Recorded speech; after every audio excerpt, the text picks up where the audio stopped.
সব কাজে সামিল কৰাৰ কথা একটা প্ৰস্তাব দিচ্ছে উত্তৰবঙ্গ আৰ এখানে নিষিদ্ধ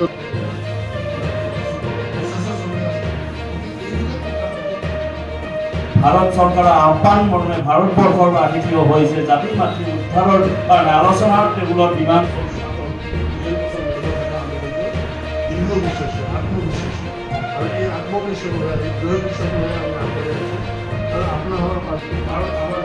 আজিৰ বিলাসীপাৰা আম্বেদকাৰ ভৱনত ধুবুৰী জিলা কামতাপুৰ ষ্টেট ডিমাণ্ড কাউন্সিলৰ এখন সাধাৰণ সভা অনুষ্ঠিত হয় আৰু এই সাধাৰণ সভাত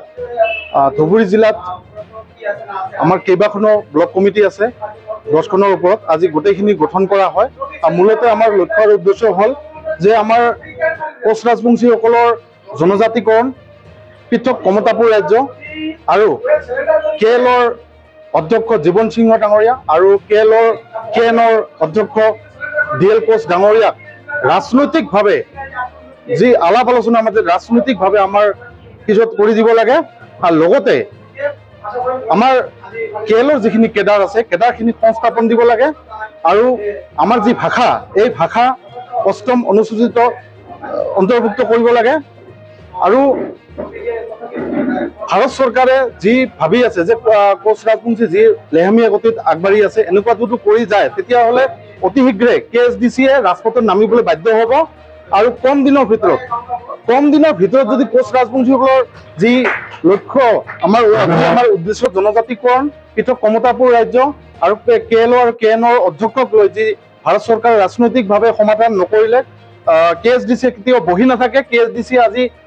আঞ্চলিক গঠন কৰিব ওলাইছে KSDCয়ে শাখা কমিটি গঠন কৰিব ওলাইছে শাখা কমিটি আৰু যেতিয়া গঠন কৰা শেষ পাব আমাৰ ৰাজপথত আমি বহি নাথাকিম আমাৰ প্ৰত্যেক দিনে আমাৰ কেইবাটাও আমাৰ প্ৰত্যেক দিনে আমাৰ কাৰ্যসূচী আমাৰ হাতত থাকিব আমি আন্দোলনৰ ভিতৰত আমাৰ ৰেল অৱৰোধৰ পৰা আদি কৰি ঘাইপথ অৱৰোধ ৰাষ্ট্ৰীয় ঘাইপথ অৱৰোধ আমাৰ কোচ ৰাজবংশীসকলৰ ঘৰে ঘৰকৈ জনজাগৰণ সৃষ্টি কৰিম আৰু এই সৃষ্টি কৰাৰ পিছত আমাৰ ভাৰত চৰকাৰে আমাক দেখুৱাই দিম যে আমি কোচ ৰাজবংশীসকলে আমি কি কৰিব পাৰো আৰু আমাক ভাৰত চৰকাৰে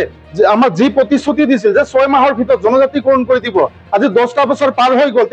এতিয়ালৈকে কিন্তু জনজাতিকৰণৰ আমাৰ যি আগবাঢ়িব লাগে কিন্তু আগবাঢ়া নাই হিমন্ত বিশ্ব শৰ্মা ডাঙৰীয়াই এটা কথাই কয় যে 90% আপোনালোকৰ কাম হৈ গৈছে কিন্তু 10% কেতিয়া হ'ব আমি